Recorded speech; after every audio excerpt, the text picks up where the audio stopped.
মই মুছলমান কিন্তু মোৰ মামা হিন্দু। এই ব্যক্তিগৰাকী হৈছে হিন্দু আৰু মই হৈছো মুছলমান। মই বৰ্তমান হিন্দুৰ মাটিত বহি আছো। কিন্তু মই বহি আছো মানে হিন্দু সকলৰ মাটিত। মামা আপোনাৰ মৃত্যু হলে কোনে কান্ধত লব? আমিয়েই লগব লাগিব নহয় জানো? কোনোবা আছেনে আমাৰ মিলাপ্ৰীতি নষ্ট কৰিবলৈ? একাংশই যিমানেই সাম্প্ৰদায়িকতা নকৰক কিয় আমি সদায় একেই আছো আৰু একেই থাকিম। মানে ভিতৰত এটা বিভেদ সৃষ্টি কৰিব বিচাৰে। আচ্ছা আপুনি এটা কথা কওকচোন, আপুনি হিন্দু আৰু মই মুছলিম হয়, হিন্দু আৰু মুছলমানৰ ভাতৃত্ববোধ কেতিয়াও কোনো ষড়যন্ত্ৰই ভাঙিব পাৰিব জানো? নোৱাৰে।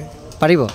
আপোনাৰ এজন মুছলমান ভাগিন আৰু এগৰাকী হিন্দু মামাৰ কথা শুনিলে একাংশ লেতেৰা ৰাজনীতি কৰা সকলৰ চকু কপালত উঠিব। যিসকলে হিন্দু মুছলমানক লৈ বিভ্ৰান্তিৰ সৃষ্টি কৰিবলৈ চেষ্টা কৰে সেইসকল আজিৰ এই প্ৰতিবেদন চোৱাটো দৰকাৰ। কিয়নো আজিৰ এই প্ৰতিবেদন চোৱাৰ পাছত আপোনাৰ কোনো ভেদভাৱ নাথাকিব।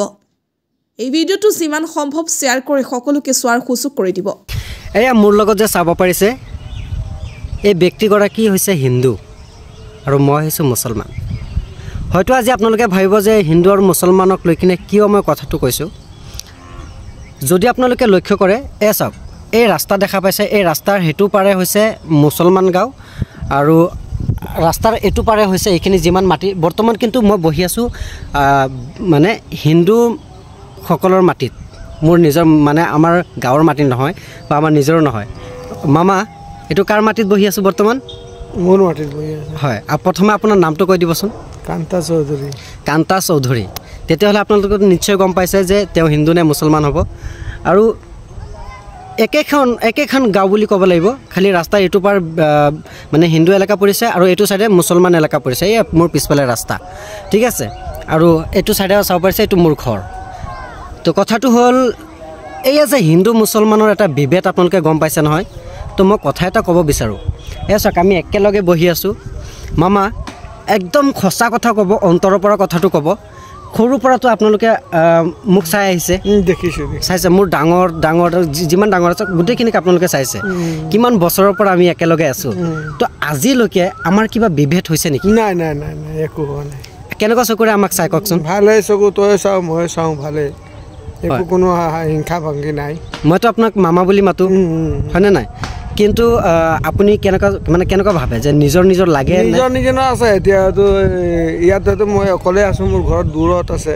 এতিয়া মোৰ ইয়াত ধৰক কিবা এটা অসুবিধা হৈ গ'ল, মোৰ আপোন কোন? সেইটো যোন ওচৰত থাকিব সিয়ে আপোন না, হয় নে নহয়? চবেই গতিকে ধৰিব লাগে নিজৰ আপোনেই বুলি ভাবিব লাগে।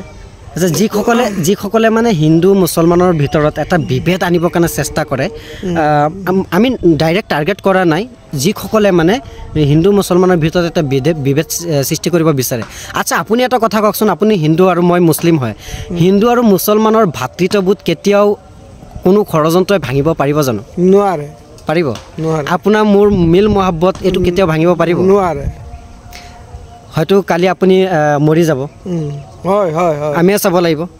আচ্ছা আৰু এটা কথা আপোনাৰ মনত আছে নাই যে আমাৰ সেয়া অলপ আগত আপোনালোকে গম পাইছে সেয়া বুবু বোলা ল'ৰাটো যে আছে আমাৰ গাঁৱত কিন্তু হিন্দু মানুহ আছে, অসমীয়া ল'ৰা এটাই নহয়, মানে অসমীয়া কেইটামান ঘৰে আছে, তাৰ ভিতৰত এটাই ল'ৰা নাম হৈছে, নামটো নকওঁ বাদ দিয়ক। আচ্ছা আপুনিতো গম পাইছে মানুহটো কোন হয়? তো তেওঁৰ বাপেকৰ মানে অন্তিম সময়টোত আমাৰ মুছলমান মানুহে তেওঁক কান্ধত লৈছিলে, কথাটো মনত আছেনে আপোনাৰ? হয় হয় মনত আছে। হয়, তেওঁৰ যিমান মানে সকাম গোটেইখিনি আমাৰ মুছলমান মানুহে কৰিছিলে, হয়নে নাই? লোৱা লৈ পেলাই চব কৰিলে আৰু প্ৰফুল্ল মৰুটোতো কৰিলে, হয়, মাইকী মতাক দুটা কৰিলে, ইয়াৰো মা বাপাক কৰিলে। বিহাৰীক মতা নাই, হিন্দু মানুহক মতা নাই, গম পোৱা নাই, হিন্দু মানুহে গমেই পোৱা নাই, চব মুছলমানে কৰিলে, চবতো গমেই পোৱা নাই। তো ৰাইজে এইফালৰ মানুহ মিলিজুলি থাকোঁ আৰু সেইটোৱে। আচ্ছা যিসকলে হিন্দু মুছলমানৰ বিভেদ কৰিব বিচাৰে তেওঁলোকক আপুনি কি ক'ব? মই কি ক'ম, এইটোতো মিলিজুলি থাকিব লাগিব, তেনেহে দেশখন চলিব। চব নিজে মিলিজুলি থাকিব লাগিব। আমাৰ নিজৰ দেশটো আমি নিজে